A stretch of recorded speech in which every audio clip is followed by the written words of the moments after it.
నమస్తే, welcome to focus. కల్తీ కొత్త పుంతలు తొక్కుతోంది. పాలల్లో నీళ్లను కలిపినంత ఈజీగా కెమికల్స్ కలిపేసి ప్యూరిటీ పేరుతో దర్జాగా అమ్మేస్తున్నారు. ఫలితంగా చిన్న వయసులోనే వృద్ధాప్యం వచ్చి పడుతోంది. పిల్లలు 9-10 ఏళ్లకే యుక్త వయస్సుకు వచ్చేస్తున్నారు. శరీరాలు రోగాల కుప్పలుగా మారుతున్నాయి. అటు పశువుల్లో పాల ఉత్పత్తి పెంచేందుకు స్టెరాయిడ్స్ ఇస్తూ లీటర్లకు లీటర్లు పీకుతున్నారు. అయితే కల్తీ పాల వాడకం వల్ల క్యాన్సర్కు దారితీసే అవకాశాలు ఎక్కువగా ఉన్నాయంటున్నారు నిపుణులు. లివర్ పూర్తిగా డ్యామేజ్ అయ్యి జీర్ణ వ్యవస్థపై దెబ్బతింటుందని చెప్తున్నారు. చిన్నతనంలోనే గుండెపోటు వచ్చే ప్రమాదం కూడా ఉందంటున్నారు. అధిక పాల ఉత్పత్తి కోసం పశువులకిచ్చే స్టెరాయిడ్స్ వల్ల పిల్లల్లో హార్మోన్లు ఇన్బ్యాలెన్స్ అయ్యి త్వరగా బ్రెస్ట్ ఫామ్ అవ్వడం, చిన్నతనంలోనే పీరియడ్స్ మొదలవడం వంటి దుష్పరిణామాలు చోటు చేసుకుంటున్నాయి. ఇక మగపిల్లల్లో టెస్టోస్టిరాన్ అధికంగా ఉత్పత్తి అవుతోంది. దీనివల్ల భౌతికంగా మానసికంగా మార్పులు చోటు చేసుకుంటున్నాయి. సహజత్వానికి భిన్నంగా జరిగే ఈ మార్పులు అనారోగ్యానికి దారితీస్తున్నాయి.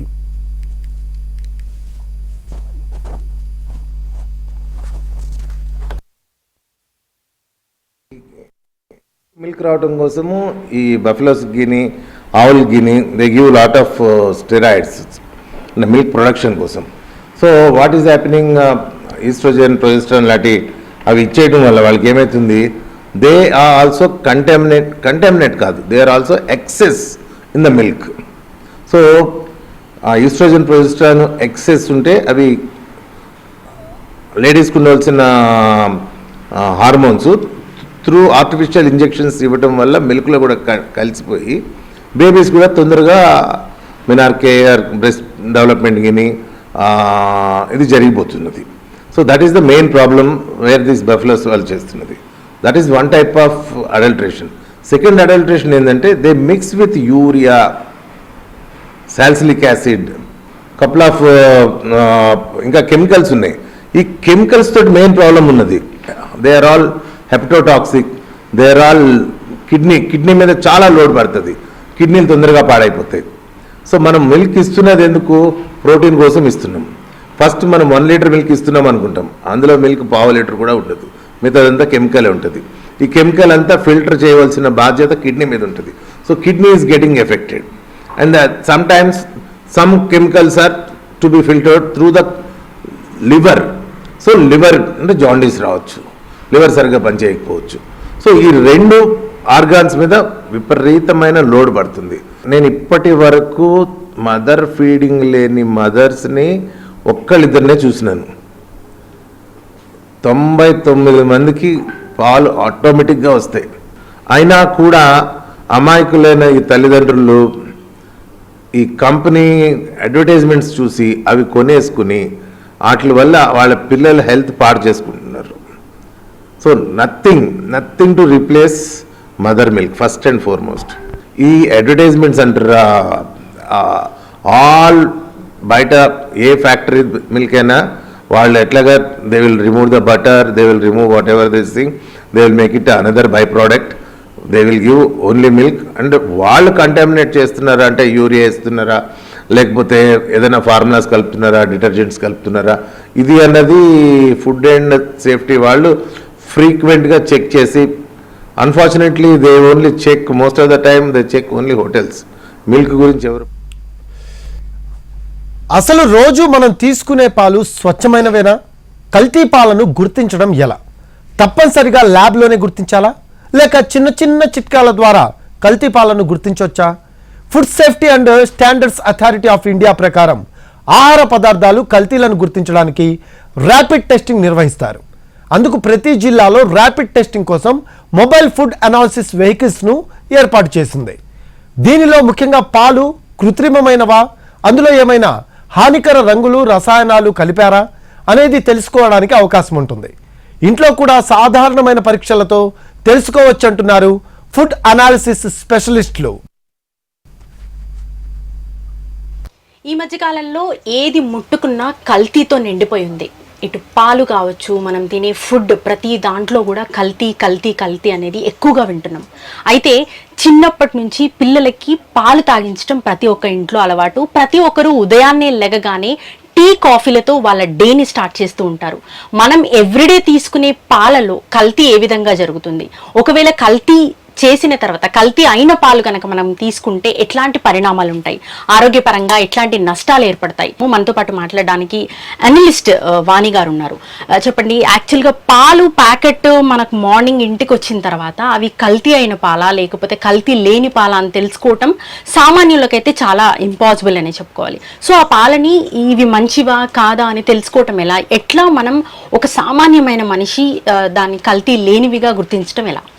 అంటే పాలల్లోని కల్తీ అంటే చిన్న చిన్న ఇంగ్రీడియంట్స్తో కల్తీ చేయడం అనేది మనం ఇంటి దగ్గర కొంచెం టెస్ట్ చేసుకోవచ్చు. సింపుల్ టెక్నిక్స్ తోటి మనం టెస్ట్ చేసుకోవచ్చు. ఉదాహరణకి స్టార్చ్ అంటే పిండి పదార్థాలు కలిపారా లేదా, వాటర్తో డైల్యూట్ చేశారా అని, లేదా యూరియా కలిపారా లేదా అని, లేదా సింథటిక్ మిల్కా అని చెప్పేసి అని కొన్ని చిన్న సింపుల్ టెక్నిక్స్ ఉన్నాయన్నమాట. For example, if milk is diluted with వాటర్తో కనుక డైల్యూట్ అయిందనుకో, మనం కొన్ని డ్రాప్స్ తీసి ఏదైనా ఒక గోడ వాలుగా వేసామనుకో, ఇఫ్ వాటర్ లేదు అది ప్యూర్ మిల్క్, అందులో వాటర్ కంటెంట్ నార్మల్ ఉంటే ఇట్ విల్ ఫ్లో స్లోలీ, కిందికి మెల్లగా జారుతుంది అనమాట. అదే if it is adulterated with if it is mixed with వాటర్తో కనుక మిక్స్ అయితే అది ఫాస్ట్గా వెళ్ళిపోతుంది. దాన్ని బట్టి ఆ పాలల్లో నీళ్లు కలిపారని తెలుసుకోవచ్చు. సెకండ్ వన్ ఏంటి అంటే పిండి పదార్థాలు. పాలు తిక్కగా కనిపించడానికి కొంతమంది పిండి పదార్థాలు యాడ్ చేస్తుంటారు. సో ఆ పిండి పదార్థాలు గురించి చెప్పాలి అంటే అయోడిన్ టింక్చర్ అని చెప్పేసి అనేసి బయట మెడికల్ షాప్లో మనకి దొరుకుతుంది. సో ఆ కెమికల్ కానీ ఒక 1 or 2 డ్రాప్స్ మన పాలల్లో యాడ్ చేసుకుంటే, అంటే అది ఈజీగా మెడికల్ షాప్స్లో కూడా దొరుకుతుంది, యాడ్ చేసుకుంటే ఇఫ్ బ్లూ కలర్ అపియర్స్ మనకి పిండి పదార్థాలు కలిపినట్టుగా, అదొక సింపుల్ టెస్ట్. మూడవది డిటర్జెంట్. ఎక్కువగా నురగ రావడానికి డిటర్జెంట్ అనేది యాడ్ చేస్తుంటారు. సో ఆ డిటర్జెంట్ని ఎలా కనుక్కోవాలి సింపుల్గా అంటే మనం విగరస్గా షేక్ చేయాలి. అదే వాటర్ నార్మల్ మిల్క్ అయితే ఆ బబుల్స్ వస్తాయి, దే విల్ గో ఆఫ్. కానీ డిటర్జెంట్ కలిపితే మాత్రం ఆ నురగ చాలా థిక్గా ఉంటుంది, చాలా నురగ వస్తుంది అనమాట. సో డిటర్జెంట్ గురించి ఇలా తెలుసుకోవచ్చు.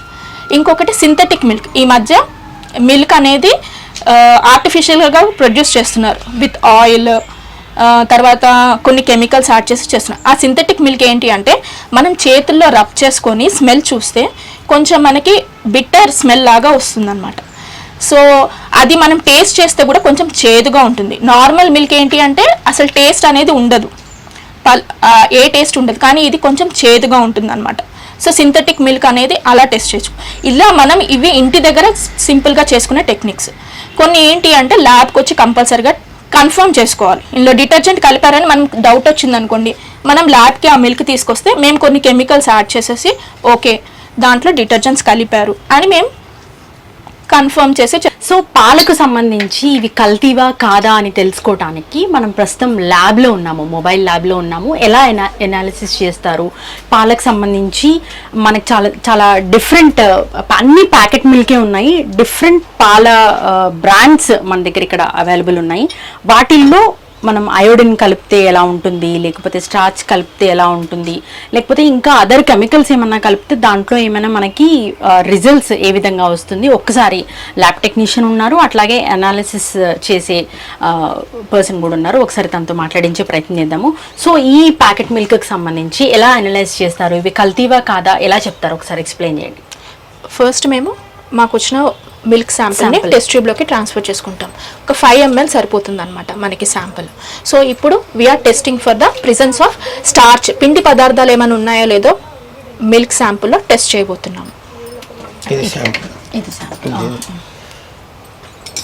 మిల్క్ శాంపిల్ 5 mlకి 1 ml ఆఫ్ అయోడిన్ యాడ్ చేస్తే,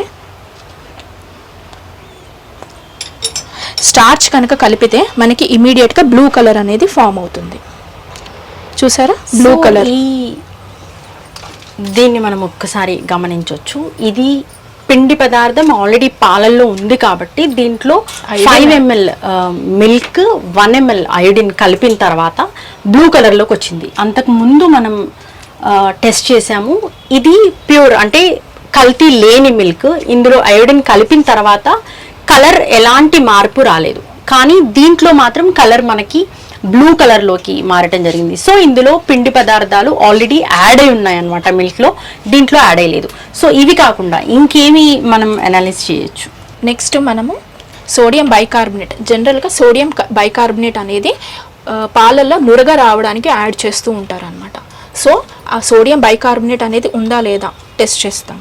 సోడియం బైకార్బోనేట్ యాడ్ చేయటం వల్ల నురగ ఉందా లేదా ఎలా తెలుస్తుంది ఈ మిల్క్లో? నురగ కోసమని సోడియం బైకార్బోనేట్ యాడ్ చేస్తారు. ఇది మనం రోజు ప్యాకెట్ పాలు ఏవైతే కొంటామో ఆ మిల్క్ అన్నమాట. ఆ పాలల్లో సోడియం కార్బోనేట్ యాడ్ అయ్యిందా లేదా అనడానికి ఒక టెస్ట్ జరుగుతుంది. ఈ మిల్క్ శాంపుల్లో సోడియం కార్బోనేట్ యాడ్ చేయలేదు, ఈ మిల్క్ శాంపుల్లో సోడియం కార్బోనేట్ యాడ్ చేశారు. మనం రొజాలిక్ యాసిడ్ అనే కెమికల్ యాడ్ చేసినప్పుడు సోడియం కార్బోనేట్ కనుక లేకపోతే మనకి ఎటువంటి చేంజ్ ఉండదు. అదే సోడియం కార్బోనేట్ కనుక ఉంటే రొజాలిక్ యాసిడ్ అనే కెమికల్ యాడ్ చేయడం వల్ల మనకి రోజ్ పింక్ కలర్ వస్తుంది. సో ఈ శాంపుల్లో సోడియం కార్బోనేట్ అనేది యాడ్ చేశారు నురగ రావడానికి. సో అర్థమవుతుంది కదా, కొంతమంది పాలు మనకి ఎక్కువగా నురగ రావటానికి డిటర్జెంట్ పౌడర్స్ అని అవి ఇవి యాడ్ చేస్తూ ఉంటారు. కాబట్టి అది యాడ్ అయితే వీళ్ళు చేసిన అనాలిసిస్లో కలర్ కంప్లీట్గా చేంజ్ అయిపోయింది. యాడ్ చెయ్యని మిల్క్లో అయితే, అంటే కల్తీ లేని పాలు నురగ రావటానికి ఎట్లాంటి పౌడర్స్ అట్లాంటివి ఏం కలపకపోతే కనుక మనకు ఈ రిజల్ట్స్ వచ్చింది. నెక్స్ట్ యూరియా యాడ్ చేశారో లేదో తెలుసుకోవడానికి. జనరల్గా పాలు ప్యాకెట్ కొంచెం మనకు థిక్నెస్ రావటానికి యూరియాని యాడ్ చేస్తూ ఉంటారు పాల ప్యాకెట్లలో. ఆ యూరియా యాడ్ చేశారా లేదా మనం ఒకసారి తెలుసుకుందాం.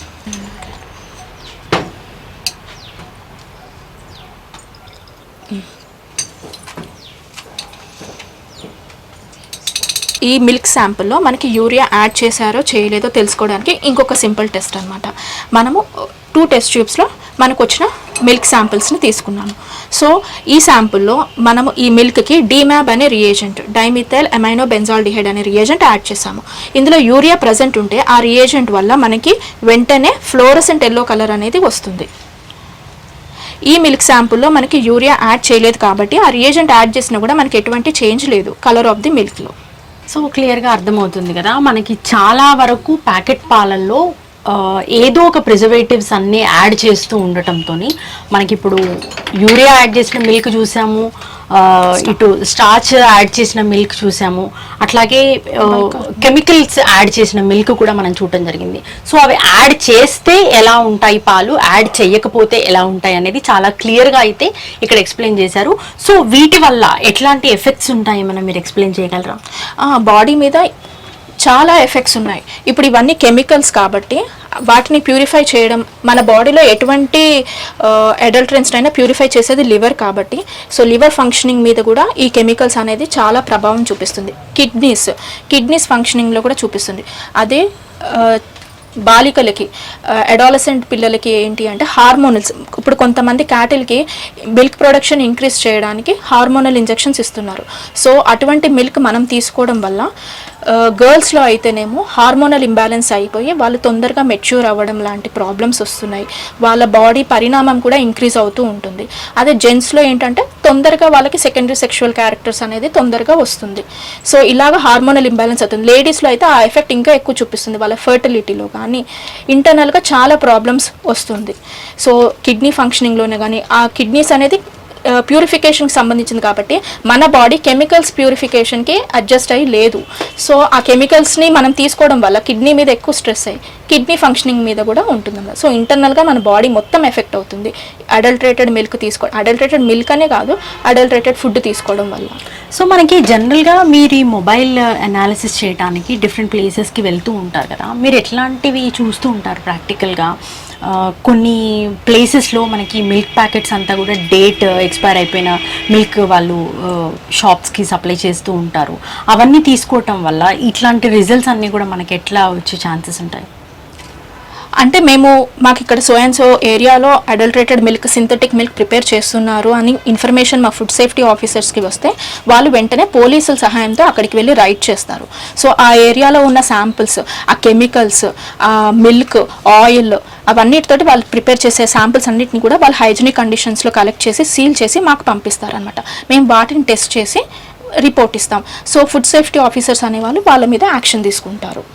రైట్, ఇది మొబైల్ వెహికల్ కాబట్టి, అనాలిసిస్ చేసే వెహికల్ కాబట్టి దీంట్లో స్పాట్లో ఇన్స్టెంట్గా మనకి రిజల్ట్స్ వచ్చేస్తుంది. కానీ ఒక మిల్క్ అది ప్రాపర్గా వచ్చిన మిల్కా కాదా, లేకపోతే ఏదన్నా ప్రిజర్వేటివ్స్ యాడ్ అయి ఉన్నాయా లేదా, పూర్తి స్థాయిలో అనాలిసిస్ చేయాలి అంటే కనుక ల్యాబ్లో ఎంత టైం పడుతుంది? ఒక 3 to 4 days అయితే కంపల్సరీగా పడుతుంది. మాకు ల్యాబ్లోకి రాగానే మాకు డీకోడ్ చేసి పంపించేసరికి 1 day పడుతుంది అనమాట. ల్యాబ్కి వచ్చిన తర్వాత మాకు నెక్స్ట్ డే సెక్షన్కి వస్తుంది. సో మేము దాన్ని ఓపెన్ చేసి మేము రిపోర్ట్, ప్రైమరీ అనాలిసిస్ రిపోర్ట్ అంతా రాసుకొని ఇంకా ఫర్దర్ అనాలిసిస్ చేసి ఫైనల్ రిపోర్ట్ ఇవ్వడానికి మాకు 3 to 4 days ఈజీగా పడుతుంది. సో ఇది మొత్తంగా చూస్తున్నాం కదా, పాలలో కల్తీ పాలు ఏ విధంగా వస్తున్నాయి అనేది మనకు చాలా క్లియర్గా అర్థమవుతుంది. ఇటు పౌడర్ పాలని వస్తున్నాయి, అట్లాగే యూరియా మిక్స్ అయి ఉన్న పాలు వస్తున్నాయి.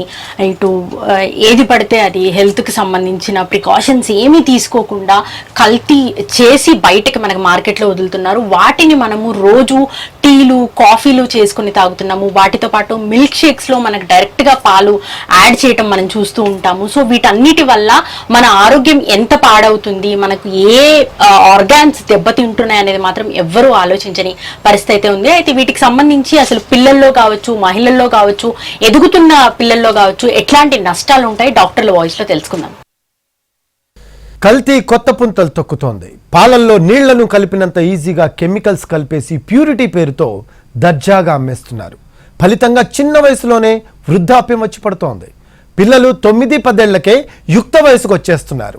శరీరాలు రోగాల కుప్పలుగా మారుతున్నాయి.